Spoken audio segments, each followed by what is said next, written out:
Na po yung isa na namang pagbatikos ni Marcoleta. Actually, nariyan yan, no? Yung buong, kung gusto nyo po ng buong,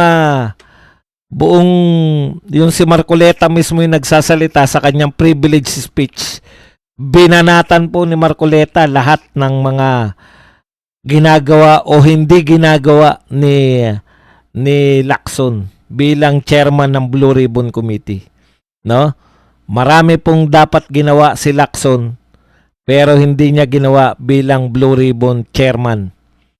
So, isa lang po ang konklusyon ng mga tao, no? Senator Lacson, bakit hindi ka nag-iimbestiga? Una po,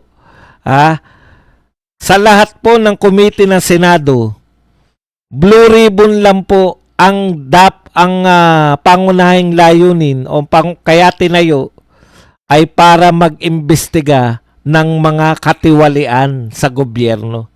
Yan po katangi-tangi. Lahat po ng committee, sabihin nyo lahat ng committee, ang pangunahing trabaho nila, gumawa ng batas. Kaisa-isa po. Kasi alam po ng mga senador, alam po ng mga gumawa ng saligang batas natin na maraming tiwaling opisyal ng gobyerno, kinakailangan mayroong may kapangyarihan na hindi under ng Pangulo. Kinakailangan may separate na mga tao sa gobyerno na mag-iimbestiga ng mga katiwalian ng gobyerno. Kasi kung under po yan ng Pangulo, paano niya imbestigahan yung mga, di ba, sabihin lang ng Pangulo, wag mo imbestigahan yan at akin niya. O, tignan niyo yung ICI. Under ng Pangulo yun. May nangyari ba sa investigasyon nila? O, eto lang po. Blue Ribbon lang po ang mayroong kapangyarihan, binigyan ng kapangyarihan para yun ang pangunahin niyang layunin, mag-imbestiga ng mga katiwalian. Hindi siya under ng Pangulo. Separate yung Senado. Kaya po, sa madaling salita, yung privilege speech ni Marcoleta ay tumutukoy sa hindi paggampan, no? Hindi paggampan ni Lacson ng kanyang tungkulin bilang chairman. So ano-ano ba yung mga pinunto? Ano lang natin, di natin kayang ulitin. 30 minutes yung speech ni Marcoleta eh. Pero mamaya po manunood tayo. Sasagutin daw ni Ping Lacson yung mga banat ni Marcoleta. Ito po, ang mga banat ni Marcoleta kay Ping Lacson, isa-summarize lang natin. Una, delayed yung committee report hanggang ngayon po. Kaya po naglabas sila Marcoleta ng minority report. Kasi balak ng kalimutan nila Lacson eh. Wala silang balak na maglabas. O kita niyo yan, delayed na. Wala pa rin committee report si Lacson. Okay, eto mabigat na trabaho ni Lacson. Refusal. Tignan nyo balikan ko lang muna sandali yung nung naglabas sila Marcoleta ng tinatawag nilang minority report. Aba, di ba pinababasura pa ni Lacson? Dahil basura daw yun. Asan yung hindi basura? Asan yung Blue Ribbon Committee report? Okay. Eto pa po. Refusal to summon witnesses. Tumatanggi si Lacson na ipatawag yung mga key witnesses. Pinaka-recent pong halimbawa niyan, yung 18 former Marines. Bakit wala kang balak ipatawag ito, Senator Lacson? Nagkiklaim sila na sila mismo yung nagdi-deliver ng mali-maleta. No? Ayaw mo na ngang ipatawag, siniraan mo pa. Nagbibigay ka ng duda, sinasabi mo, mathematically impossible na nakapag-deliver sila. Nakapag-deliver nga eh. Ikaw, ini-imagine mo pa lang. Alam mo, Senator Lacson, no? Dinidismiss mo kagad yung ginawa ng mga ex-Marines. pwede mo naman silang tanungin, paano nyo to nagawa? Inalam mo ba kung paano nila ginawa o ikaw na mismo nagkwenta? Sa aking kwenta, parang imposible hindi naman nila sinabi na ang bilangan nila isa-isa eh. Tsaka po, Senator Lacson, kung isasama mo yung pagbibilang, meron na nga tumistigo dyan, di ba? May mga nagwi-withdraw na mga, anong tawag dito? Contractor ng cash, 500 million, di ba? Isang bagsakan, 500 million. O, cash yun. Bakit mo pa bibilangin yun kung galing na sa bangko yun? Tumpukan na lang kayo nun. Imaginein mo, 500 million, bibilangin mo ba isa-isa yan? O kung walang tiwala yung mga tauhan ni Saldico, check naman yan, meron silang counting machine. Ang bilis lang po magkwenta ng counting machine. At hindi lang po isang ginagamit niyan. Kaya yung sinasabi mo na taon ang bibilangin, hindi mo nga inalam kung paano nila eh. Marami pa pong key individuals na hindi inimbita. Yan yung mga binabanat ngayon ni Senator Marcoleta. Hindi mo inimbitahan yung mga key officials na susi. Sino-sino ba yung mga hindi inimbitahan ni Lacson? Halimbawa,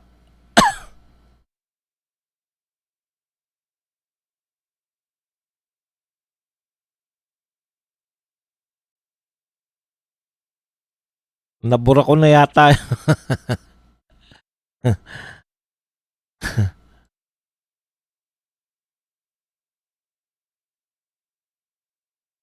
Sino-sino po yung gustong imbestigahan? O dapat inimbestigahan pala. Halimbawa po, ayon kay Marcoleta, hindi mo inimbestigahan si Cadiz, Jojo Cadiz, di ba? Hindi mo inimbestigahan yung si Bersamin. Yung executive secretary na Bersamin, pati yung sila Pagdangaman. Maraming hindi ka inimbestigahan. Hindi mo inimbestigahan yung tinukoy mo. Ikaw mismo nagsabi na 70 plus na contractor. Siyempre, palusot niya. Meron tayong meron tayong interparliamentary courtesy. Alam mo ba isang nirereklamo kay BP Sara? Hindi raw pumupunta. Hindi iginagalang yung investigasyon ng Kongreso. Hindi siya umattend. Imaginein mo yun. Iniimbitahan ng House of Representatives ang Vice President ng Pilipinas at maraming beses pong dumalo sa BP Sara. Kaya lang sabi ni BP Sara, nag-aksaya lang siya ng panahon kasi hindi siya tinatanong. Paano siya tatanungin? Wala pa sila nakahandang script. 'Di ba? Pero umaattend po yung Vice President sa investigasyon ng mga congressman. Tapos sasabihin mo na interparliamentary courtesy. Wala nga kayong courtesy sa Vice President ng Pilipinas eh. Sige, si Saldico, hindi naman na siya congressman. Ayon sa paliwanag ni Marcoleta, pwede pala siyang tumistigo. Hindi lang sa Philippine Embassy. Pwede pala siyang tumistigo na hindi pupunta sa Pilipinas. Through Zoom. Ayaw talaga eh. Ano pa? Yung mga susing tao nga, yung mga tinuturo ng pangalan nitong yung 18 na lang mismo, tsaka si Baligod, bakit ayaw mo imbitahin? Bakit mo sila dinudungisan na kagad yung pagkatao nila? Yan po yung mga pinupunto eh. Ikalawa, wala nangyayari, may natukoy na ba? Ang ganda ng simula ni Marcoleta eh. Sabi ni Marcoleta, sabi ng Pangulo 8 months ago, mahiya naman kayo. Meron na ba natukoy na mga hindi marunong mahiya? O yung mga walang hiya? Meron na ba kayong natukoy? Wala pa pala natutukoy eh. May napahuli na ba? Wala pa pala. Ba't tumitigil na kayo sa kaimbestiga? Yan po ang pinakamalaking question. Senator Lacson, wala na po, hindi na po pwede palusutan ngayon. Tatahimik lang kayo sa tingin nyo, mamamayang Pilipino, tatahimik lang din. Pero yung si BP Sara, may kaso. Ini-impeach ng mga kakampi mo. Ini-impeach dahil lang sa confidential fund. Lahat naman may confidential fund eh. Ini-impeach dahil nag-increase daw yung salin. Yung Pangulo nga, nag-increase din yung salin eh. Hindi naman sinampahan ng impeachment eh. So nakatuto kayo lahat. Kasama na rin tong Pangulo. Instead na sagipin. Ang daming problema ng bayan.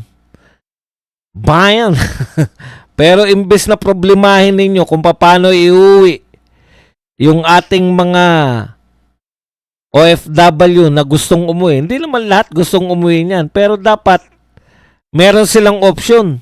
Yung mga ayaw na sa gera, natatakot sa kanilang buhay, ay may option sila na umuwi. Hindi po yung sasabihin, imposible yung sinasabi ni BP Sara. Nagawa po ng halos lahat ng bansa na mayroong mamamayan sa Middle East. Tayong pinagmamalaki natin na mga bagong bayani ang mga yan, na hindi natin magawan ng paraan. Mga kapatid, no? Talagang pag-isipan po natin tong mga sinasabi ni Marcoleta. Kayo dyan sa Senado, grabe. Kayo sa buong Kongreso, hinihintay nyo na impeachment ni BP Sara. Wala pong amount ng diversion. Diversion po lahat yan sa mga pagnanakaw eh. Wala pong amount ng diversion ang makakalimot kami. Kung nakalimutan ng mga namin yung ibang problema, sa totoo lang po, buhat nung umupo si BBM, mula po sa pinakamaliit na problema, maliit lang kung tutuusin. Presyo ng sibuyas, presyo ng bigas, hanggang sa malalaki na ngayon na lahat na, wala po nalulutas. Kinakalimutan na lang. Nakakalimutan na lang. Kusa na lang nawawala sa isip natin, pero never po mawawala sa isip natin yung pinakamalaki dahil pag umulan, tsak babaha dahil sa kapalpakan ng inyong flood control. Huwag po tayong makalimot, no? Ang gusto po nilang gawin, yung leader pa natin na siyang pag-asa natin para tumino ang Pilipinas, ipatanggal nila para may chance sila na tuloy-tuloy ang pagnanakaw, tuloy-tuloy ang lahat. Yan lang po. Wala pong ibang maiisip ang mga Pilipino. Kaya nyo inimpeach si BP Sara para tuloy-tuloy lang po ang nakawan.